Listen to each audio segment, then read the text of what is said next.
Hey there, everybody. Welcome back. Silver and Black today, the Tuesday edition of our Odyssey Sports original podcast covering your Las Vegas Raiders. Make sure if you don't already subscribe, please do so wherever you get your audio. Just search for Silver and Black today. Put on that auto download. That way you never forget. For our YouTube viewers, thanks for being with us. Again, as always, subscribe there too. Also hit the notifications bell. And we're off and running. Scott Gulbransen, your host, along with my partner here. That is my co-host, Mr. Moe Moton. He's senior NFL writer at Bleacher Report, also Raiders columnist at sportsnot.com. You can follow him on x.com if you dare at Moe Moton, Moemoton. I am at LV Gully, the show, SNB Today. Mo, here we are on a Tuesday. We're recording on Monday as we usually do. We saw, look, Marcus Peters looks like he's on his way out of Las Vegas. Just one of the pieces of fallout from this 31-17 loss to the Kansas City Chiefs. And this is the first time we had a chance to talk to you since the game. Murph and I did the post-game show. Murph was his usual optimistic self, which you would anticipate. That's why we have him on. He represents a part of the fan base, and so Murph was great talking about all subjects. Him and I disagreed on several, as you'll find out, Mo. And this game was interesting because to me it was a true measuring stick of where this Raiders team was at. I never thought this Raiders team was a true playoff contender or anything like that, but under Antonio Pierce, we've seen some encouraging things. We saw the defense play better against the New York teams and the Miami team.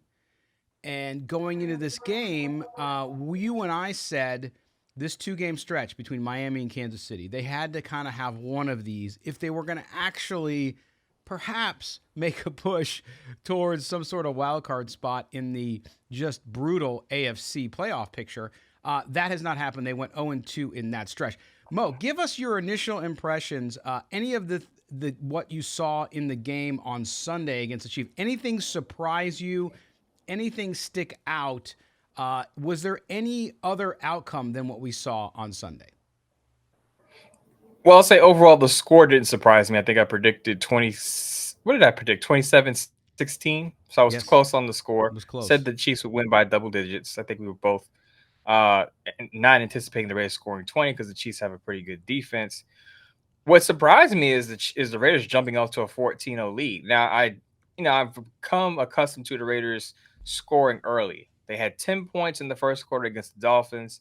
They scored 14 points in the first half against the Chiefs. By the second quarter, the Chiefs were down 14. I look up, as I do my normal work on Sunday, I'm watching a bunch of games. I look up and the Raiders are up 14-0. I see a deep pass to Devontae Adams. I see Jacoby Myers catch the ball in space, rushing for a touchdown. I see Josh Jacobs looking like the 2022 rushing champion, breaking open space for a big run. And I'm thinking, holy cow, they could actually do this. But covering the Raiders for as long as I've covered them, I knew not to hop on the X and start gloating like a lot of people did because you're playing the Chiefs, number one. And number two, we've seen the Raiders in the second half of games under Coach Pierce kind of flake out. And I was waiting to see if the Raiders would be able to sustain it. I had my doubts, and my doubts were basically correct. The Chiefs basically turned around that deficit into a lead pretty quickly. By halftime, it was tied 14-14. The Chiefs had scored 21 unanswered points.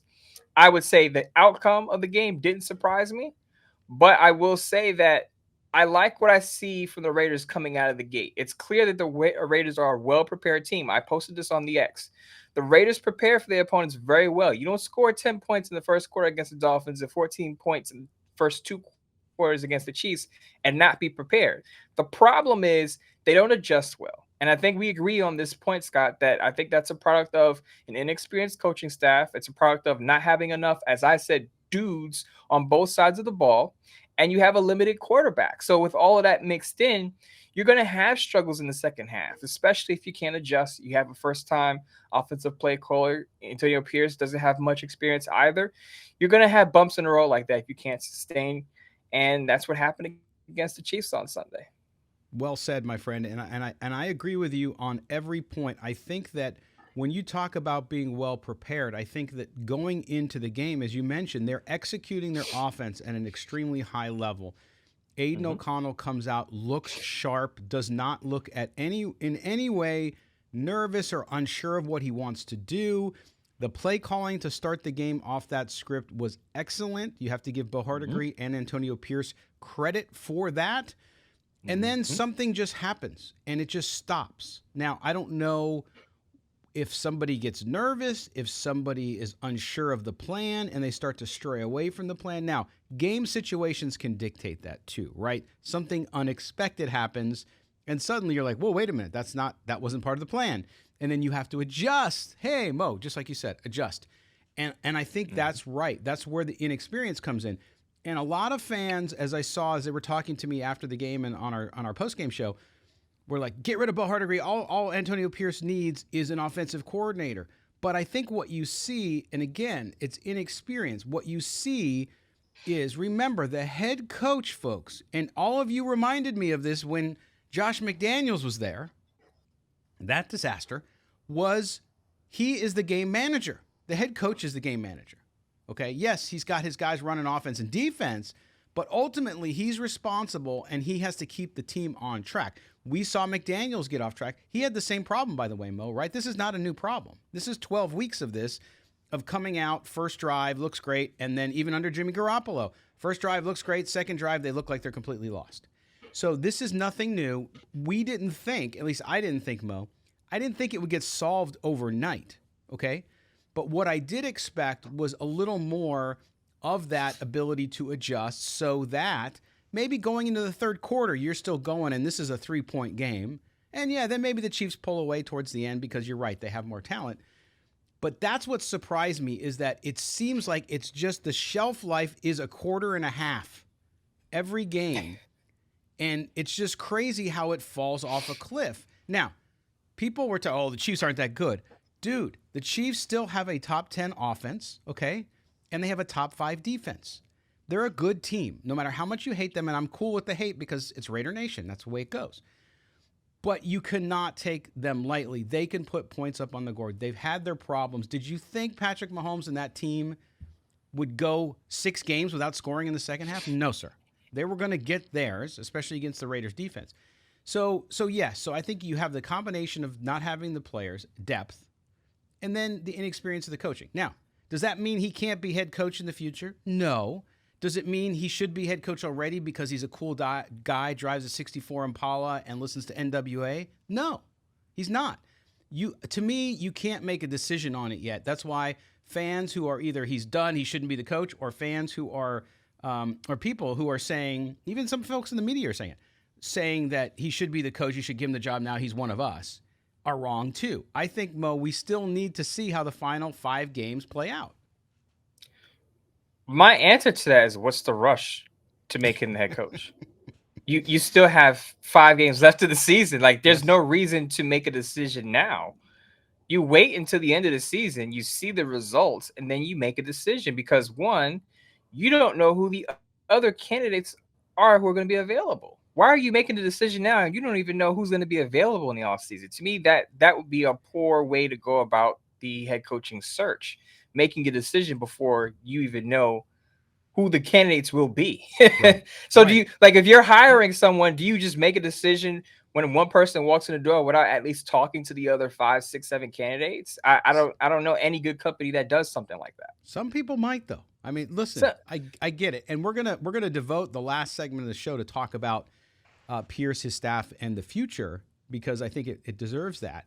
Back to the game, Mo. When you look at what you saw, to me, not only the inability to adjust on both sides of the ball, by the way, but on offense, they come out, they're doing everything. I see the thing that I've been just pining for, which are the short passes to help Aidan O'Connell get into a rhythm, right? You saw some of that starting out, including the quick slants to Devontae Adams earlier. They didn't get tight end. They didn't get Michael Mayer involved till later, which I still don't understand. But they did bring Josh Jacobs back out of the backfield, I should say, to catch passes, swing passes, right? So I thought, like, that's great. So to me, you also put the quarterback, you put the offensive unit in a tough position when you're putting them in 3rd and 7, 3rd and 10. these longer situations where it's much easier to defend. And the Chiefs, again, have a very good defense at all three levels. So I don't understand, to me, why when they see what's sticking, and yes, you're going to get stopped sometimes, right? But when they see what's working and sticking, why they move away from it and go with a much more reserved offense that counts on big first and second down gains. And when you don't get them, then you put your quarterback in third and long, which makes it hard for him to succeed. Well, I had that thought during the game is that you can't live and die with big plays No. on first down. It's great when you get those, but you have to be able to shorten it down in distance on second and third down. So you hear guys talk about, or players and coaches talk about getting behind the sticks, right? So you want to basically you want to at least get 3 or 4 yards on your first down, so that you're not chasing yards on second and third down. Because when you get to third and 9, third and 8, it makes it difficult on the quarterback, especially a rookie quarterback. So you want to get yards early in the downs. You don't want to get behind the numbers. You want to stay on schedule, so to speak, so that you get those 3 to 4 yards in every down, so that by the time you get to third down, it's 3rd and 3, it's 3rd and 4, and it's manageable. And I think a lot of times what happens is when you don't hit that first down play, it's tough. It's tough sledding from there. The other thing is, I think in the second half it was the complete opposite. I felt like the Raiders were too predictable, where it was too much run pass. Right. And that's not going to work either. You're going to have to mix it up. I'm not saying you have to throw it on first down all the time, but you have to make it less predictable so that the defense can't have their tell. When the Raiders ran their 4th and 1 play, everyone in the building, everyone at home, everyone across America, everyone across the world knew Josh Jacobs was going to get the ball on a handoff up the middle. And of course, the Chiefs got into the backfield and stuff that play for a loss. They didn't get the 4th down conversion. Scott, do you remember the 4th down play call when they handed off to DeAndre Carter not too long ago? Yep. And it completely fooled the defense. Why don't you pull out one of those plays when everyone knows that Josh Jacobs is going to get the football? I think that predictable call. Now, by that time, the Raiders were hanging on by a thread anyway. Correct. But that play basically sealed it for the Chiefs and put the Raiders' hopes away. Yeah, I think part of it, and people won't want to hear this, Mo. Part of it is that coaching staff gets tight because they're playing the Chiefs.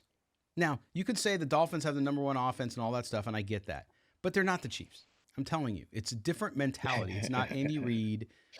And I think what happened, I'm sorry, I just think that they bluff. They called the bluff. And if you remember, too, the Chiefs in the second half, what'd they do? 8 in the box, right? Put 8 in the box. And what is Andy Reid saying? What's Steve Spagnuolo saying? He's saying, Aidan O'Connell, you got to beat us.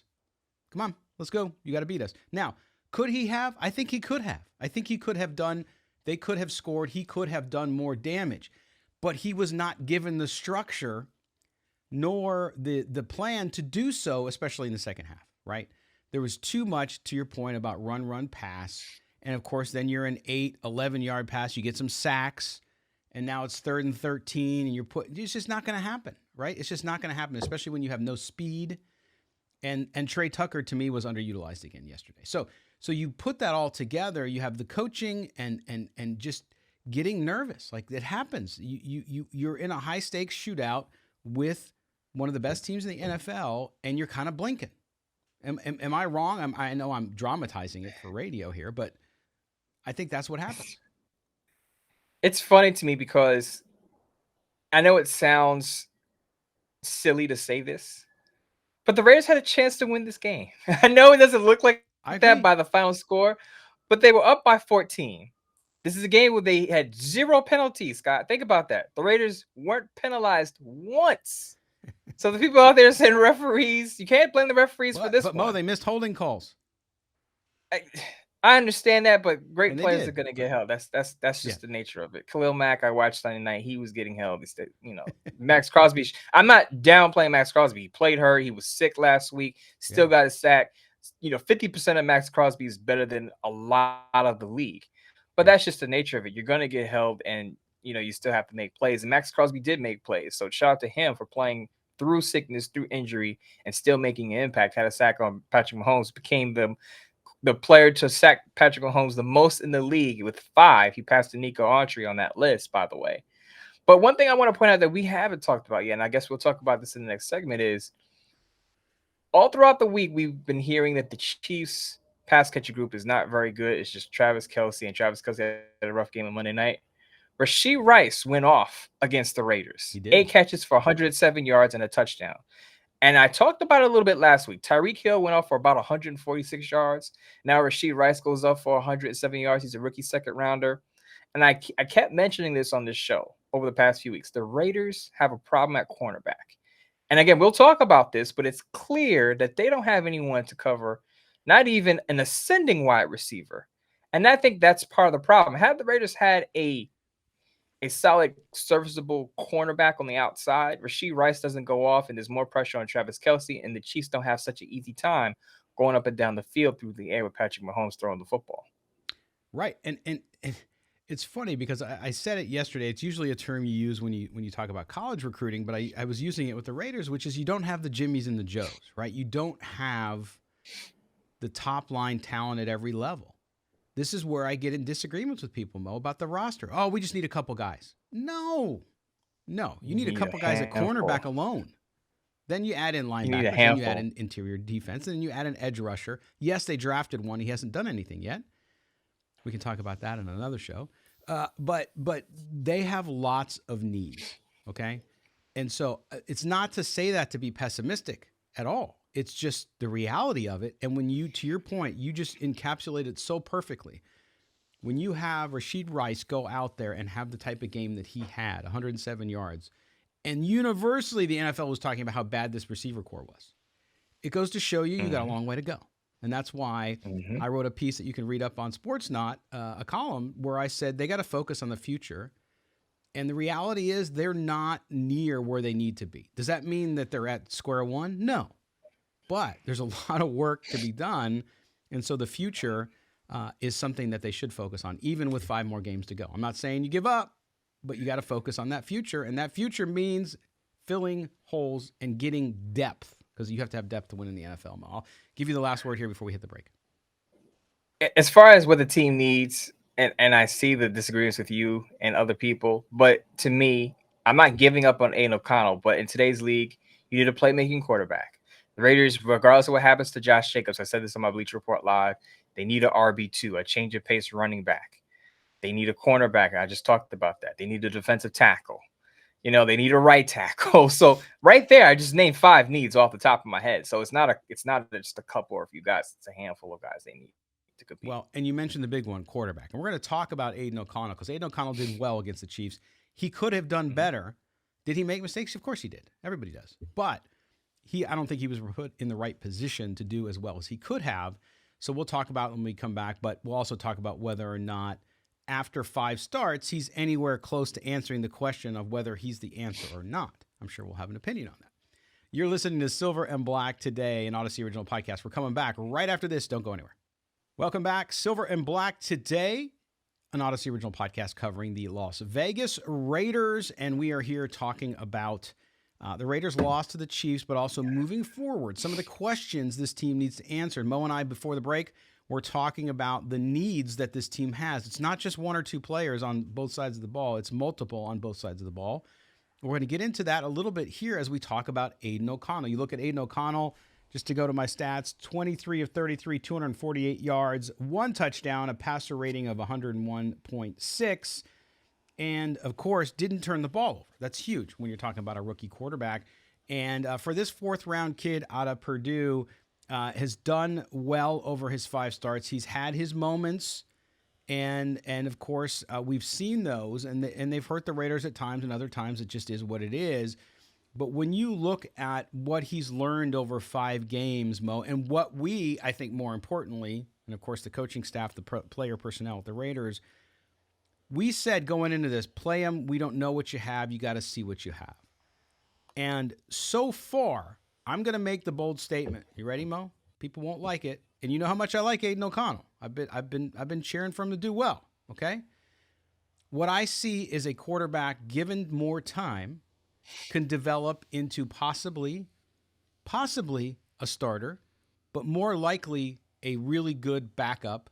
And I know it's early. I'm just going based on early results. This could change. But from what I've seen and the way the game has changed, and his abilities, which are many, and his lack of mobility, I think that's what I see so far. Now, the last 5 games, if he becomes some playmaking quarterback that we saw him do in college more of, fine. But that's where I'm at with it. Where do you sit? What have you seen over these 5 games with Aidan O'Connell? Can people start to think that this is your guy for the future, or are you more closer to the camp that I'm in? Scott, at this point, there's not much Aiden O'Connell can do other than lead the Raiders to a playoff, multiple playoff wins Yeah, to prevent me from drafting a quarterback. right. We've heard 100%. it we've heard it now for months. This is probably going to be the best quarterback class since 2018. That was the year Baker Mayfield, Sam Darnold, Josh Allen, Lamar Jackson, Josh Rosen all came out. So you're going to have a handful or more of blue chip prospects, first round prospects coming out. I'm drafting a quarterback. Even if Aiden O'Connell could, let me say this first, right? Aiden O'Connell has made improvements. Let's make that clear. I talked about him on my Bleacher Report Live on Sunday. He had a career high in passing yards on Sunday against a really good Chiefs defense. We talked about it, how good the Chiefs defense is. 248 some odd yards, right? Threw a touchdown pass. He had a perfect passer rating on that very first drive when the Raiders went down the field. So you could see the progress, but I'm not here to say Aiden O'Connell is the guy. To me, at this point, as I said, barring a run to the AFC Championship game, the Raiders are drafting a quarterback in the first round because, as I talked about at the end of last segment, in today's league, the quarterback is not just a passer. He's a playmaker. I don't know if anybody watched Lamar Jackson last night. There were times where Lamar Jackson didn't have the best pass protection. Khalil Mack was on the prowl Sunday night. And what did Lamar Jackson do? Use his legs. CJ Stroud on Sunday led the Houston Texans in rushing. Remember we talked about, CJ Stroud can't move. Led the Houston Texans in rushing with 47 yards on Sunday. At some point, your offensive line is going to break down. My guy Sobo over at Bleacher Report talks about it all the time. The offensive line play isn't as good as it was a decade ago, and part of that is because of limited practices the players can have now, which is part of the collecting a bargaining agreement, but that's a whole nother discussion. But the offensive line play isn't as good as it used to be. So your quarterback's going to have to be able to make plays with his legs more often than not compared to years past. And when you have a limited quarterback like Aiden O'Connell, you handcuff yourself to the play of your offensive line. So if the offensive line struggles, he's going to struggle. And I think we have to look at that and say, that's not something Aidan O'Connell can fix or work on. That's just what he is. He's a pocket passing quarterback. So that's never going to get much better. But what I can say is I think he's reading coverages and reading defenses better. And that's why you're seeing him throw for more yards against a top tier defense. Now, again, season career high in passing yards, season high in passer rating, which is good. You're seeing improvement. But I think at this point, if we're judging him today, if we're assessing him now, I could see a high-end backup that could come in if your starter gets dinged up. I could see a spot starter if, for whatever reason, your starter isn't available. You keep him around and you develop him. But that's what you expect out of a fourth-round pick anyway. Yeah, I agree 100%. And I think you saw – I mean, you talked about Stroud. I watched that Stroud-Lawrence game, the Jags and the Texans. And it was a perfect example. If you want to see what a quarterback has to do in the NFL today, on both sides, both of them had amazing games. And they created plays all the time with their legs. And I think that's where – and remember who drafted Aidan O'Connell. That's not his fault. He is, like you said, he is what he is. He's a good quarterback, no question. But remember who drafted him and what they wanted and how their system was. They're the same guys who signed Jimmy Garoppolo. I'm not comparing those two guys. One's at the beginning of his career and's got a good way to go. But I just think that you're right. You can't say, hey, he can do it and he just needs more time. It becomes a point where you have to look at always getting better. And this, to your point about the draft, the Raiders have an opportunity. And again, I've gotten in these discussions the last couple of weeks with folks about, well, we got to get an offensive line before we get a quarterback. No, we talked about it on last week's show, right? No, you go get the quarterback first. This league, that's what you have to do. If you look at the team succeeding, who's succeeding and why? I mean, ask yourself, right? Is somebody with a bad quarterback succeeding? Okay, I know our good friend Jarrett Bailey will say the Steelers are, although Pickett had a good game Sunday against the Bengals. But I think that overall, when you look at it, it's pretty clear that you have to have transcendent quarterback play. You have to have a guy who can create plays to do it. So so no matter where Aidan O'Connell is, and it's not a failure if after this season they go draft a quarterback and Aidan O'Connell's your backup. I'd feel really good about Aidan O'Connell being my backup. I mean, that would be an amazing thing. Or if he doesn't want to be a backup and he gets a chance somewhere else, so be it. But to me, we've seen what we've seen. And so you just have to start thinking about what's next. And so the Raiders, I wanted them to do it last year, to do everything they could to get up in the draft, and that was a thin quarterback draft. This year, they've got to do it, Mo. They've got to figure out, yes, they have holes, but they're going to have to figure out after this Aidan O'Connell experiment, they're going to have to figure out how they move up, if they have to, that is, in the draft to get the guy that they want to lead their team for the next 10 years. Here's the best case scenario for the Raiders at quarterback. Aidan O'Connell plays well for the Raiders' last 5 games. They draft a quarterback early in the draft, and they allow that rookie quarterback to battle with Aidan O'Connell at training camp and be the best man win. I said the best thing that can happen is even if you draft the quarterback early and he's not ready for whatever reason to start week 1, you don't have to throw him into the fray right away because you have Aidan O'Connell there to start the first, 6 to 8 games. So you can have that Aidan O'Connell cushion time for your rookie quarterback to develop. Now, I know a lot of the guys nowadays are just thrown in week 1, CJ Stroud, Anthony Richardson, Bryce Young, but you got to remember those guys were top 5 picks.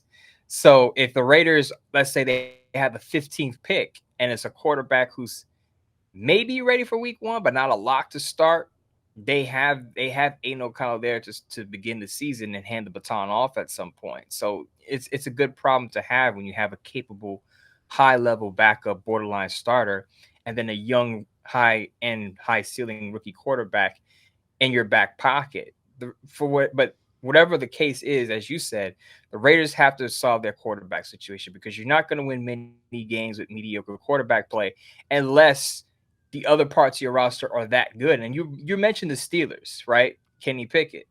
The problem with the Steelers is they're a borderline playoff team. I understand what their record is. They're 7-4 and everything. But even Jared Bailey will tell you, and you can just look at his social media, he says it. When the Steelers going to play good teams in the AFC, they have no shot because they're limited quarterback play. And it's just the truth. Unless you have the 85 Bears defense or the 2000 Baltimore Ravens defense, you're only going to go but so far with a strong defense. You need to get your quarterback, find your franchise quarterback, and move on from there. No question. And you look at it this way, too. And here's where I think, and the last 2 topics of conversation, of course, we're going to close the show after the next break talking about the coaching situation. But the other thing here, too, is drafting a quarterback. So I'm going to assume, just reading tea leaves, Mo, that Champ Bailey is going to get the job. He's going to get the job. Champ Kelly. Champ Bailey, talking about players. Champ Kelly is going to get the job. Okay. For some reason, I believe it because we heard Mark Davis said he wanted to hire him originally, but then the whole McDaniel-Ziegler thing happened. So I'm going to go on that assumption. And I'm going to go also on the assumption that, hey, you still draft a quarterback, right? Even with the needs you have, but you don't know for sure who your coach is.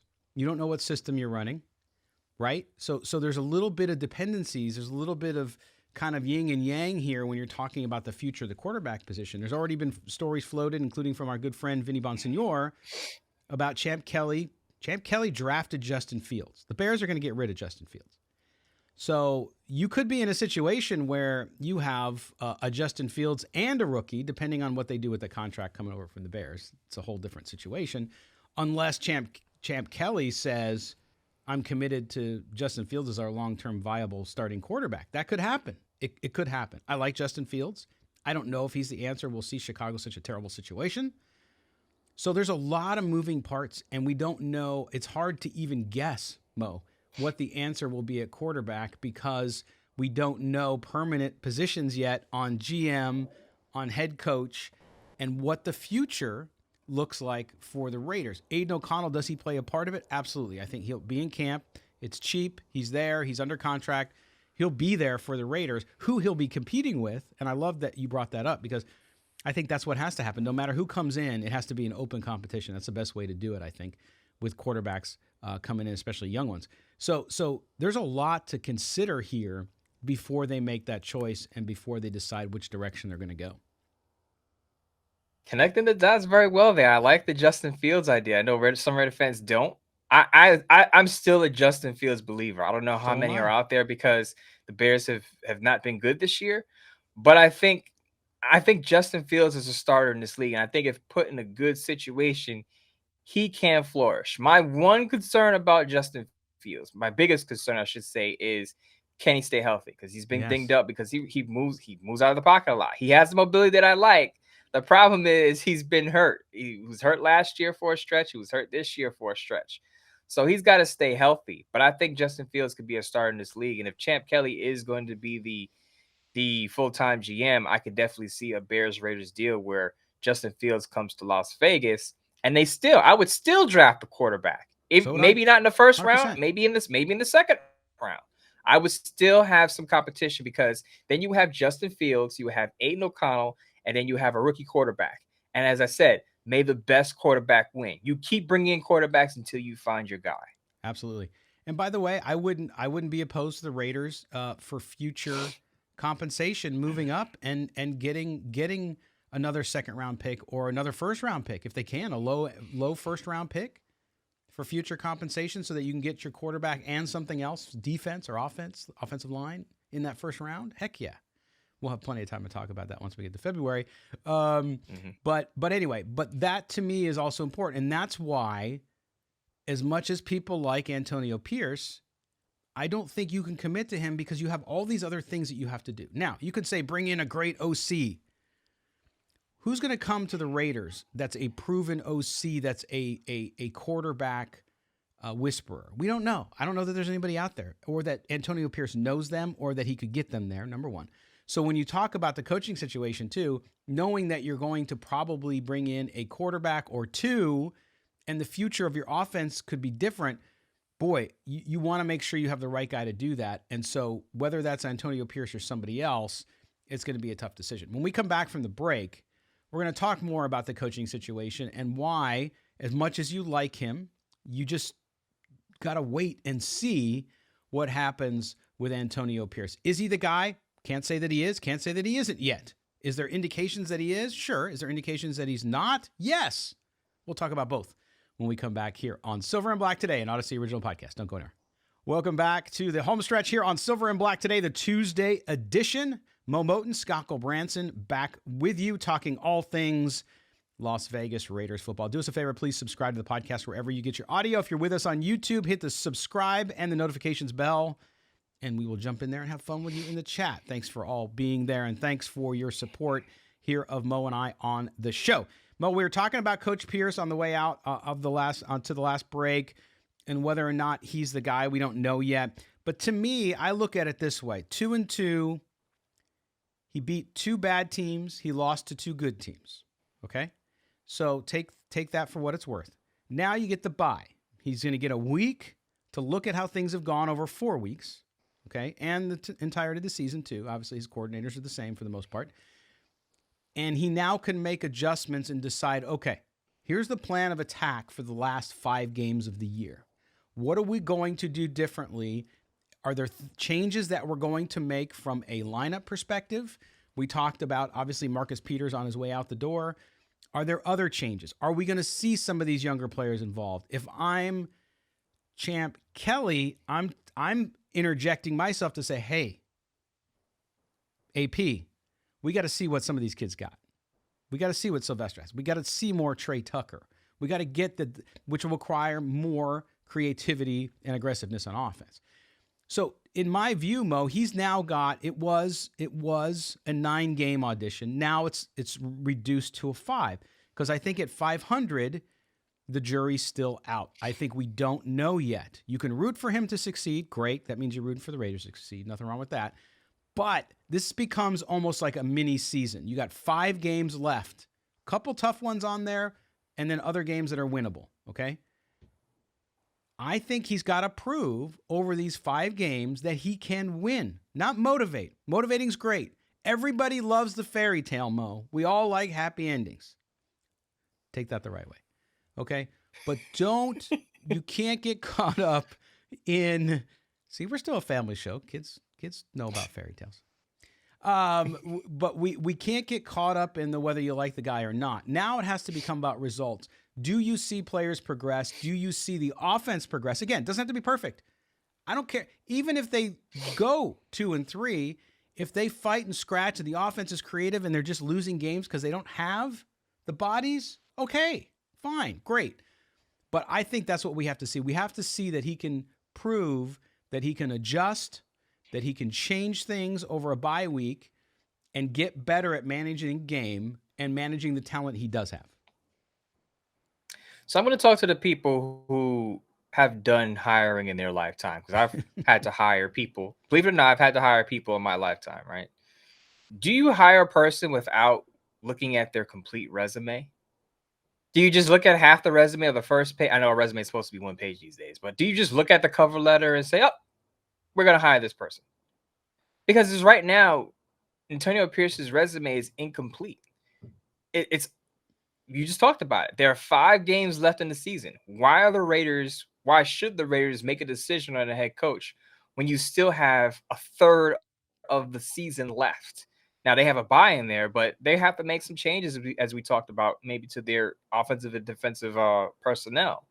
So there's some coaching that has to be done even on their bye. So you have a third of the season left and some decisions to make. Let's see what those decisions result in. How do the Raiders fare in the last third of the season before we start crowning a guy to be or not to be head coaching material? So again, I want to see the complete resume before I make a decision on a major hiring. And I think that's a fair assessment. The people out there who want to just make him the head coach now, I think a lot of that is because he's homegrown. He's from Compton. He grew up a Raider fan. So you want to see him succeed, which is fine. Sure. But when you're making a big boy decision, as Mark Davis is going to have to make in this offseason, you have to let it play out. You have to let the season play out because it's still a meritocracy. It's still a results-based business. You want wins.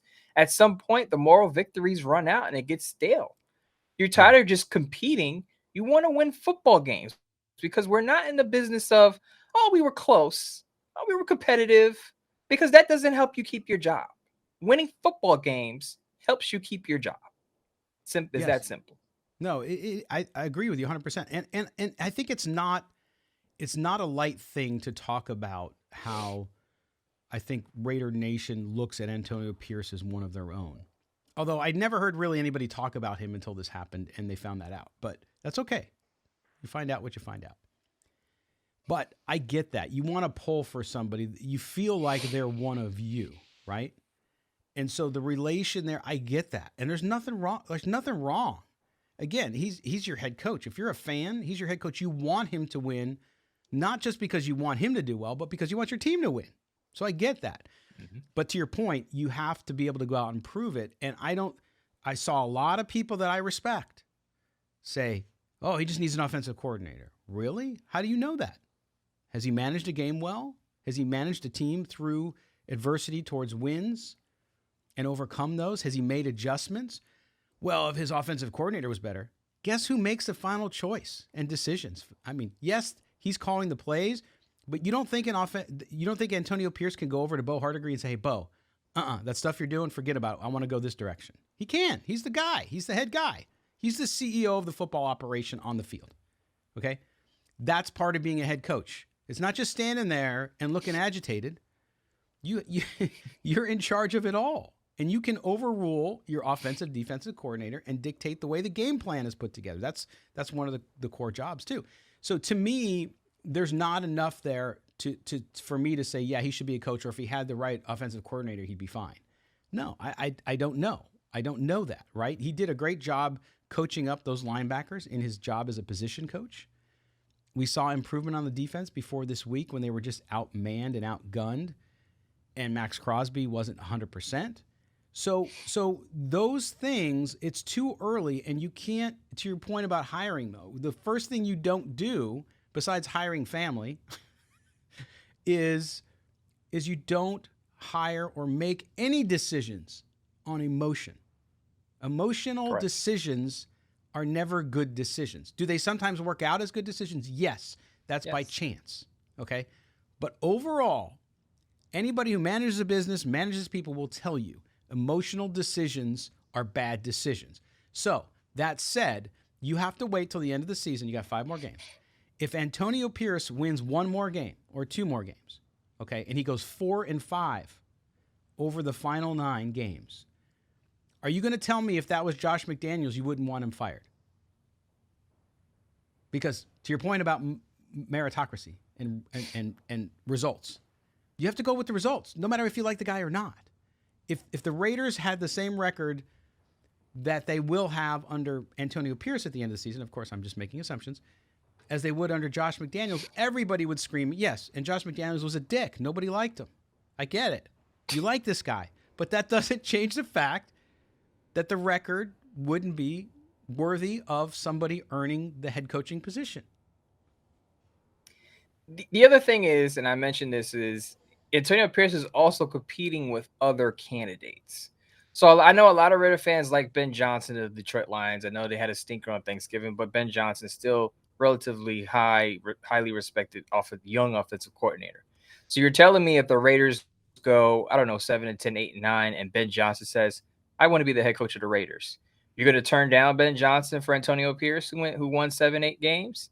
I'm just saying that you have to, part of the reason why you have to let the season play out is because you're going to be comparing Antonio Pierce's resume, though abbreviated, to other candidates. And you have to make the best decision on the candidates based on what they've done in the league so far. So I know a lot of fans love Antonio Pierce, but I also know a lot of fans want Ben Johnson. So if they're both up for the job and they both interview and you like both of them, which one are you choosing? Because that could be a decision the Raiders have to make. Even if Ben Johnson's not available, let's say he wants to coach somewhere else, there are going to be other guys with possibly impressive resumes, because a lot of fans have told me that the Raiders job is an attractive job, right? Right. So that means you're going to have high appeal candidates. What about, and I'm not advocating for this because I have my reasons for not because of this season, and I'll explain that soon. What if it's Eric Bieniemy?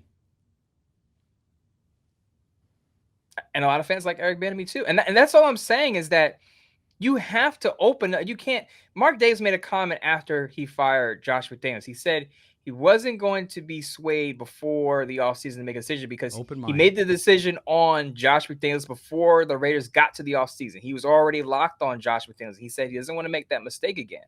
And I think what a lot of people are making a mistake with is, oh, you see what happened with Rich Bisaccia. He let Rich Bisaccia go, and Rich Bisaccia responded to him, and you don't want to make that mistake again. We talked about overcorrecting past mistakes or things that you think were mistakes. And I think that's the trap that a lot of people are falling into. They're comparing it to Rich Bisaccia. But as I said, it's different because Antonio Pierce has a tougher hill to climb with a rookie quarterback, a first-time play caller. You really can't compare their runs as interim head coaches. Is a totally different season, totally different situation. You just have to go on the resume and make the best decisions. You said, take the emotion out of it. Pretend Antonio Pierce is from Utah, wasn't a Raider fan, grew up a Denver Broncos fan or something, and just judge it based on numbers, resume, and results. Forget all the good feely he grew up a Raider stuff, because that's not going to win you football games at the end of the day. No, and before we get off it, I just want to say too that the Rich Bisaccia story it's done. Stop. Because here's the deal, and I know a lot of the national media too. I hear it this year during games. Well, Raiders, they probably realized now after they saw what happened with Josh McDaniels that they made a mistake. That Rich Bisaccia, they should have just given him the job. Yeah. He's a really liked guy. He's a good man, and he did a great job when he took over the Raiders. There's no question about it. But let me ask you this, Mo, and I think I know the answer. How many teams offered him a head coaching position? 0. None. Right? He's doing what he does best, special teams in Green Bay. They struggled there his first year, but they've turned it around. They had a big win, obviously, against the Lions.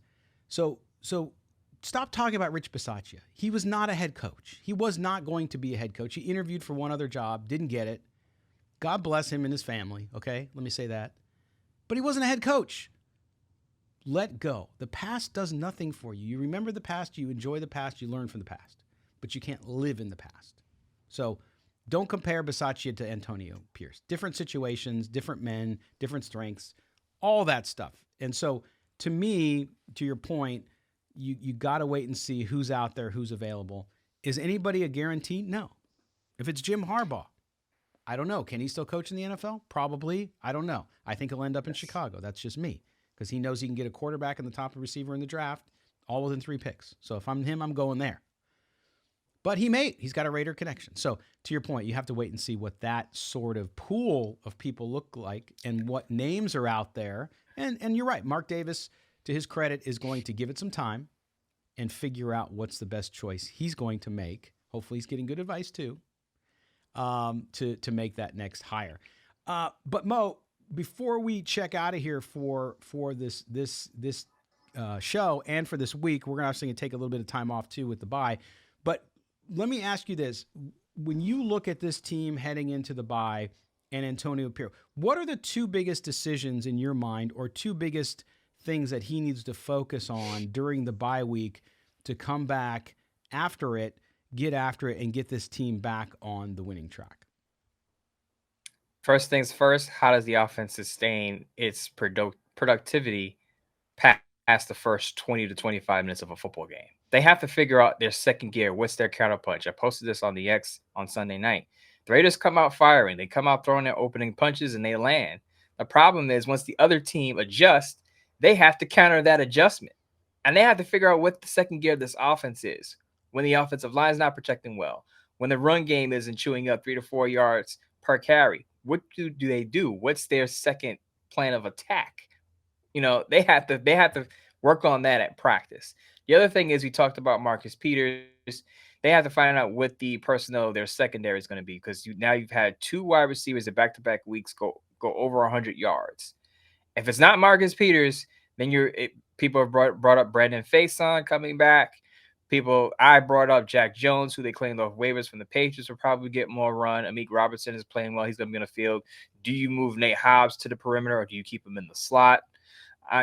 They have some decisions to make there as well with their secondary, because if they don't, they're going to see Justin Jefferson later this year. He's on the way back eventually. They're going to see Michael Pittman Jr. in Indianapolis, who's playing pretty well. They're going to see Cortland Sutton in Denver. They're going to see Keenan Allen in Los Angeles. They're going to see the Chargers again on Christmas, which means another dosing of Rashee Rice. So they have to figure out what their coverage is going to be in the secondary, else they're going to get burned in those games.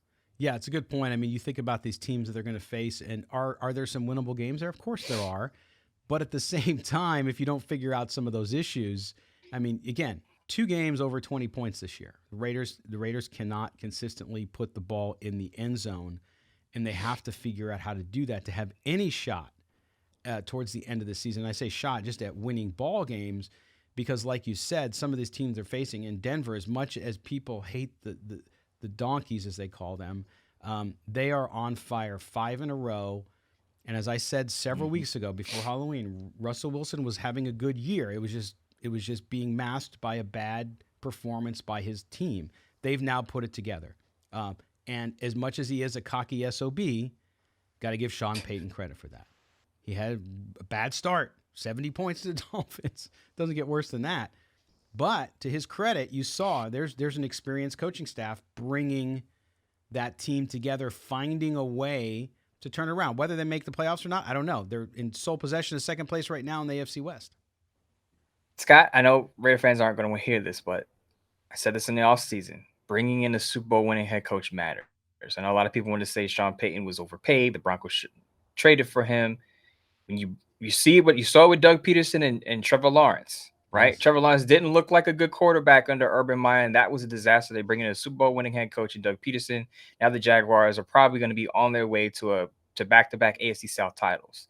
Russell Wilson, a lot of people told me he was washed. We on this show said we don't expect Russell Wilson to be the Pro Bowl player he was in Seattle, but we expected him to improve under Sean Payton. A lot of people call this idiots. Sean Payton is overpaid. He's living off that old Super Bowl in New Orleans from 2009.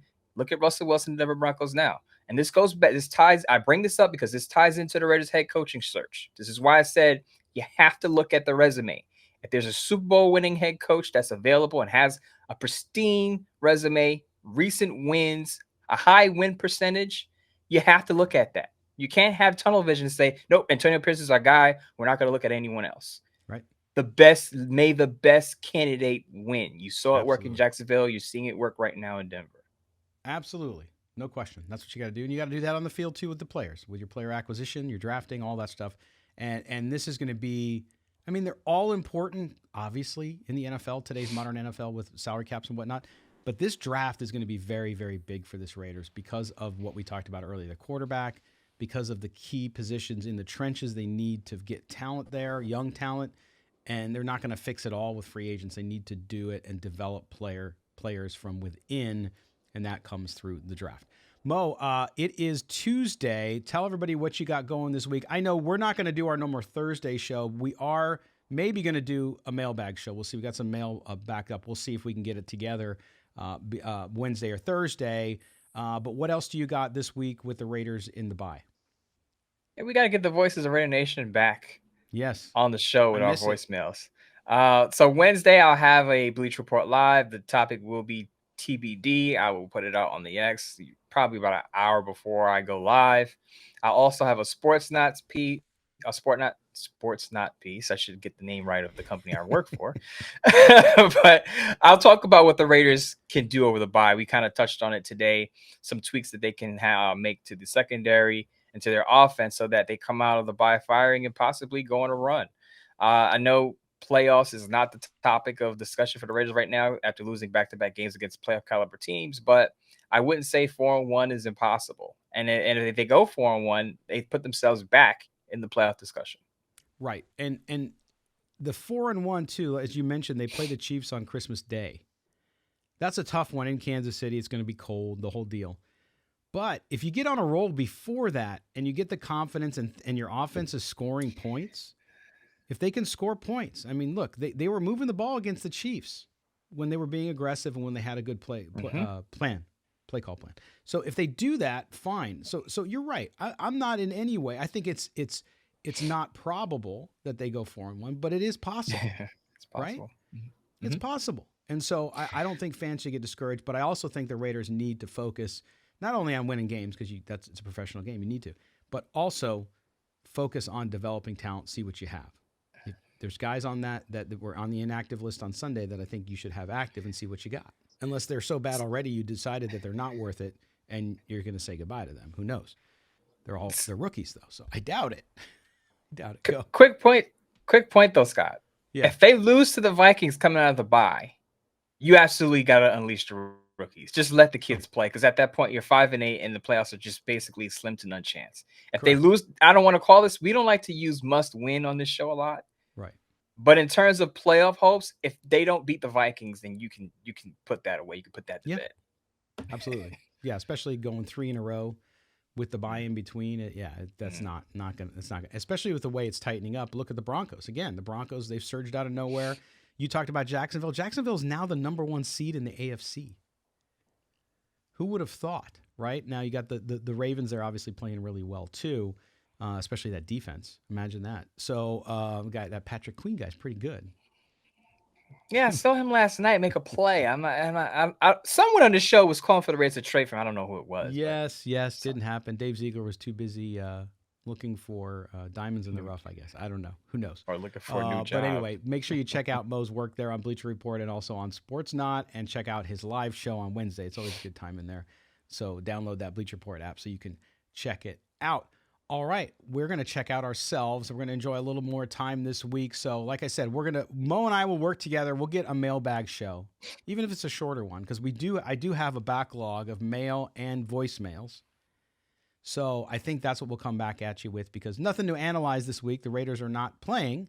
So we'll just have some fun and good times. And maybe I'll even throw some wild and wacky food questions at Mo and see what he comes back with, because everybody loves your food takes. So we'll see what happens.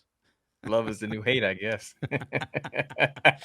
I love it. All right. For our producer, Mike Robier, for Moe Moton, I am Scott Gulbransen. This has been Silver and Black today. Have a great week, everybody, and we'll get back to you soon with that mailbag show. Enjoy the bye week off. Enjoy your Sunday without the Raiders. I know it's tough, but I know you'll find something fun to do. From all of us here to all of you, have a great week.